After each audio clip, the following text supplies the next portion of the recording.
कोई 2 वर्ष पहले एक लंबी यात्रा हमने उनके साथ की थी। वैसे परिचय तो पिछले लगभग 25-30 साल का था, और ये जानते हुए कि लगातार मृत्यु से संघर्ष कर रहे हैं, मुझे आश्चर्य हुआ कि उस यात्रा के दौरान जबकि लगातार वो कहीं न कहीं अपने आप को अस्वस्थ महसूस कर रहे थे, वो सारा का सारा संघर्ष कहीं उनके भीतर ही घटित होता था। कविता में एक अद्भुत स्फूर्ति, एक ताजगी, एक जीवंतता लगातार बनी रहती थी। तो ये मेरे लिए बड़ा भारी आश्चर्य था, एक रहस्य था अपने आप में, और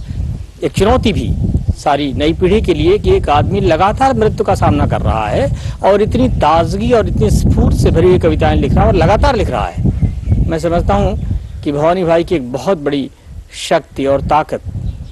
एक जो उनकी रचना में दिखाई पड़ती है, वो ये है। जिस बात ने सबसे ज़्यादा मुझे लंबे समय से प्रभावित कर रखा था, उनकी कविता के प्रति लगातार आकृष्ट किया, और एक कवि के रूप में भी जिसे एक चुनौती के रूप में मैं अपने सामने पाता रहा हूँ, और ये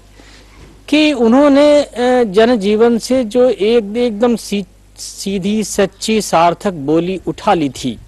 और उसमें जिस तरह वो कविता पैदा करते थे, ये सिर्फ उन्हीं के बस की बात थी। मुझे लगातार याद आता है कि उनके वो प्रसिद्ध 2